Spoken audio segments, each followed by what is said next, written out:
Windfall, winter frost, when this is your friend James. This is an observational video, so this is for you to stop and think and consider. This is not for you to pretend that, not you, I'm sorry.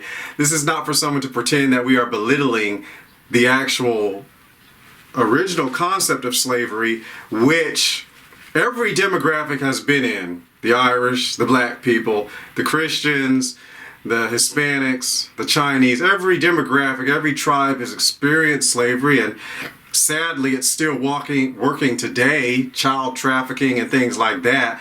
We still have that inside of the planet, but we are providing you this because we want to think and consider how things can sneak in. And so we're not belittling, and you know I'm not belittling it, so don't waste my time, don't waste people's time arguing and saying we are. This is for you to consider. Consider. I was reading in Jeremiah chapter 34 today about the people who let their servants go free, then made them servants again. The Bible specifically says after 6 years, anyone who's in the country, you know, the countrymen, you have to let them go. In fact, the year of Jubilee was already things like that when people were in debt. All debt ended. You weren't allowed to charge someone forever for debt. If they owed you something after a certain amount of time, you had to get rid of it. These were economic things God put in place in the Bible. Even inside, when someone lost their land, someone was able to buy back and get it back from the person who took it from them. He said in the end, things that were land that was outside the cities, after a certain number of years, returned to the people. Why? It helps reestablish, reboot an economy. And so he also included to allow people, after 6 years, if somebody was a servant for the people who was a brother in their country, that means citizens for us today, if they were a brother for a country, you were demanded to let them go free. But what happened was they took a covenant and said they were going to go free, and they let the people free, but then after a while, they brought them back into slavery. So I was beginning to think, are people trying to bring people back into a form of slavery that's modern? So then it dawned on me, socialism and communism is the new slavery. They own your body. Take this or get fired. They own your money. Give us part of your paycheck. They own your land. No private property. You can't do this on your property. You have to be hooked up to our public utility system. They own your kids. We teach them what we want them to know, what we want them to become. You don't have a say.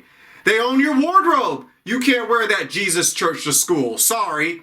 You have to mask up or stay home.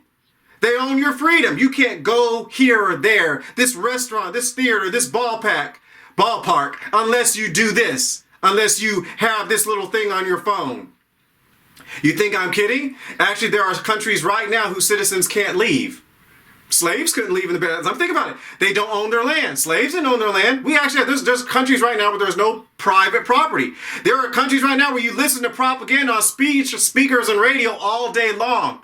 There's a country at one point in time, modern country, after the 20s was going, you know, after we started the 2020s, that they actually can't turn off your radio. Don't listen to this. There are countries that don't have uncurated information searches on their internet. You get on their internet, they direct you to where you need to go. There are countries right now, this day, where people give 55% of their income to the state, and they think they're free. It's modern slavery. It's all evil.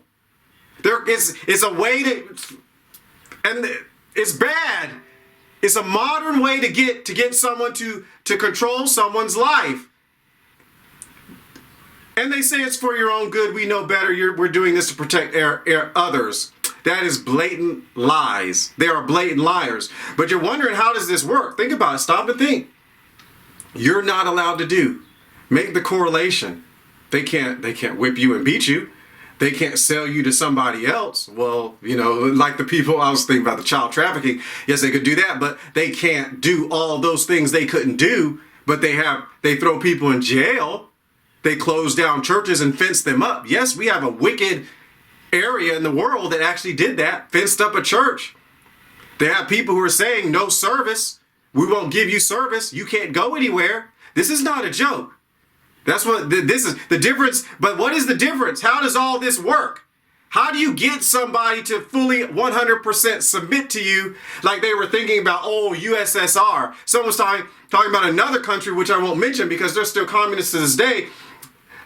they said, how can you live like that? They asked the person from the country who had left, how do you live like that? Well, they said they grew up in that. Hitler's youth grew up in that.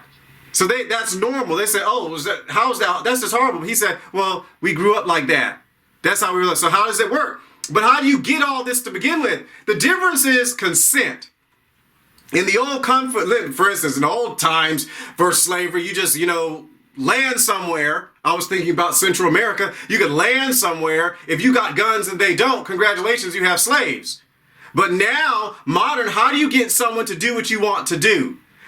Greatest form of deception is called consent. I remember watching old Kung Fu movies. I like watching old Kung Fu movies.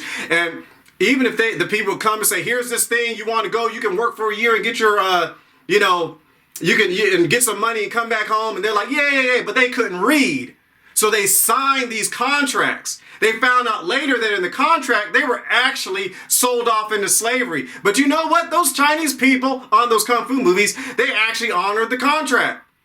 They didn't walk out. The girl in the brothel didn't walk out the brothel because she just, this is wrong. Thank God for God and, freedom people and freedom fighters and things like that. But as far as that's concerned, they honored their contract, even if they signed themselves into slavery. But see, they had their consent. Once they got the people to do it, once they get your permission to do it, they do it. I remember someone was saying, don't act shocked that they're doing this to these young people because you didn't have a fit when they were making you do it. Don't be mad now about the kids when you let them tell. But anyways, how do you get someone's consent? Don't use this on people, please. How do you get someone's consent? This is very, very easy. How do you get someone to give over their rights and freedoms? Use deception. You use lies wrapped in candy-coated greed, dipped in political corn syrup, topped with sugar-infused covetousness, roasted over the fire of envy and hate, with a dash of pride on the side. It's wrapped in, we're doing this together. There's a great future ahead of us if you comply. Your sacrifice is not in vain. The greater good needs your soul. It's time for a new bright change. Join us or die. We care about you. Thanks for doing what we say. The disobedient are dangerous to themselves and society. It's a revival of the human spirit we're doing. We appreciate your obedience. You're such a good person because you obey us. Watch out for those freedom extremists. One way, one mind, one heart, unity, solidarity, humanistic perfection, one earth, one planet, one people, no God. The lust for control and dominance is still something every good politician and parent and educator must resist. So pray for your leaders. I love you. Live with B.